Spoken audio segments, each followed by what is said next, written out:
The container was number 41 on the manifest. 40 containers had cleared. 41 had a discrepancy. Weight logged at 83 kilos. Actual weight at the scale 91. 8 kilos unaccounted for.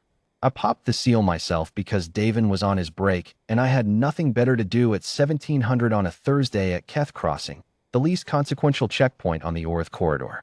The child was sitting in the back left corner with her knees pulled to her chest and a piece of torn cargo netting folded under her like a mat. Lavender skin, ears that came to a fine point above silver-white hair, eyes the color of old amber, and they were enormous, and they were watching me.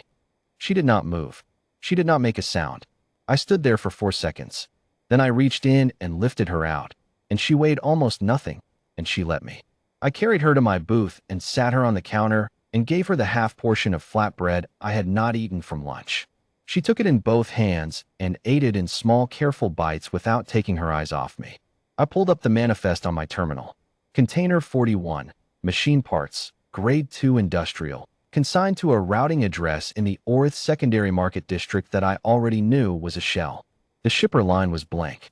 The contents declaration said 83 kilos of machine parts. I typed, asterisk contents declaration inaccurate.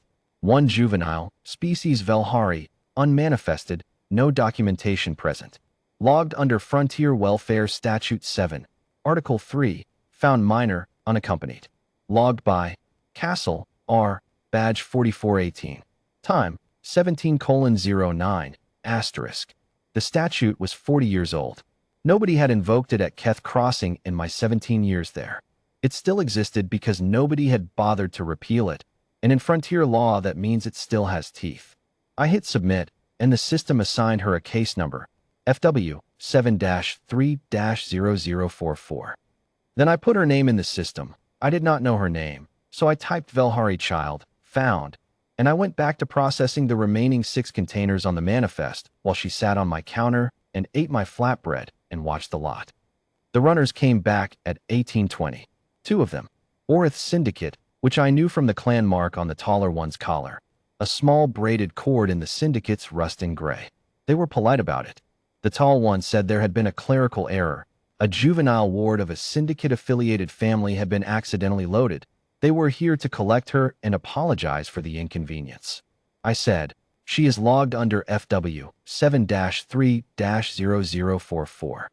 She is a found minor under Frontier Welfare Statute 7. I cannot release her without a bureau representative present. The tall one said there was no need to involve the bureau. It was a family matter. The paperwork could be sorted afterward. I said, the paperwork was sorted at 1709. She has a case number.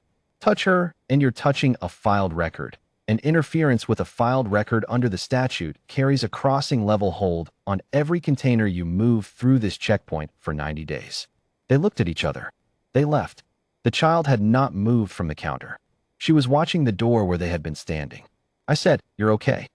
I don't know if she understood basic, but she looked at me when I said it, and some of the tension went out of her shoulders, which were very small and very thin, and I thought, someone put her in that box. Someone weighed her against machine parts and chose the machine parts. At 1910, the shift supervisor came. That was Marin, who had been at Keth Crossing longer than I had. She looked at the child. She looked at my terminal. She said, Castle, Statute 7 hasn't been used since before I started here. I said, it's still on the books. She said, you know who runs that corridor? I said, I do. She looked at me for a long time. Then she said, I'm going on break, and she walked out, and I understood that she was telling me she was not going to be the one to undo the log entry, which was the only thing anyone could do at this point to hand the child back.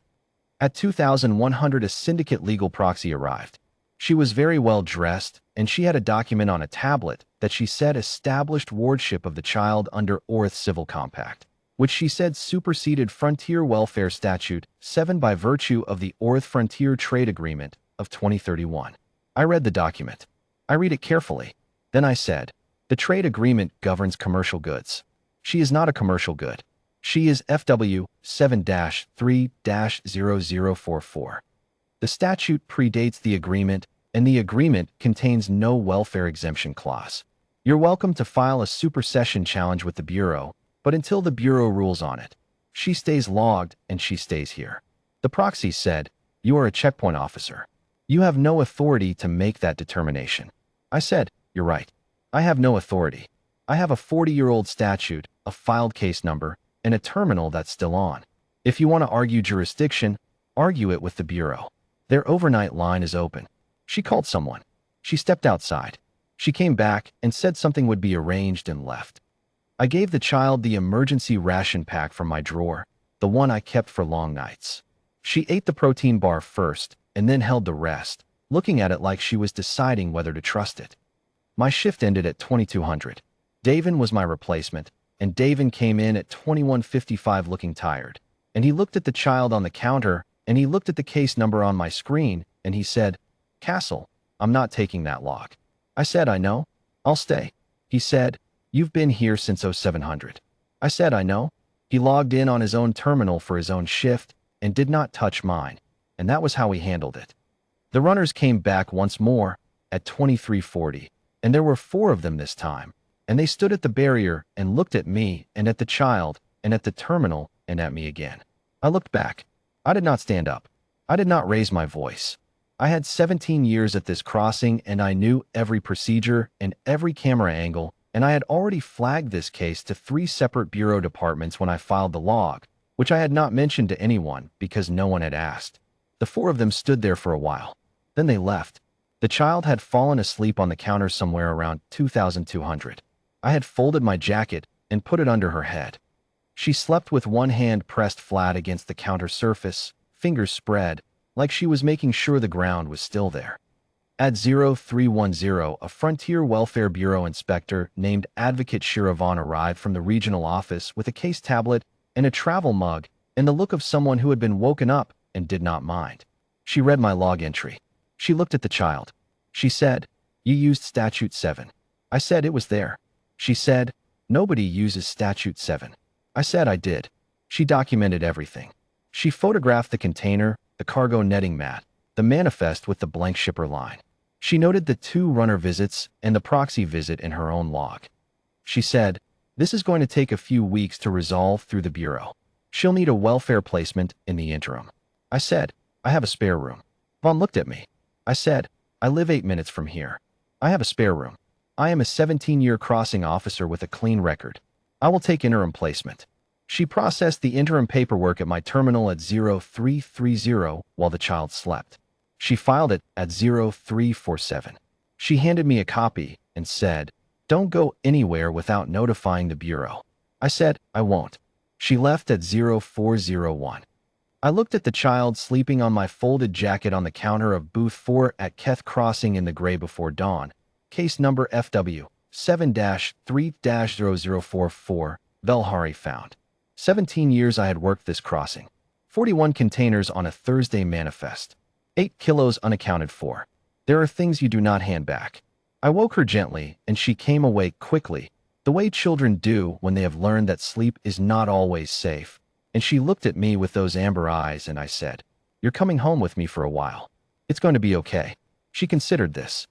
Then she reached out and took hold of 2 of my fingers, which was not a Velhari greeting that I knew of, which meant it was something she had decided to do on her own.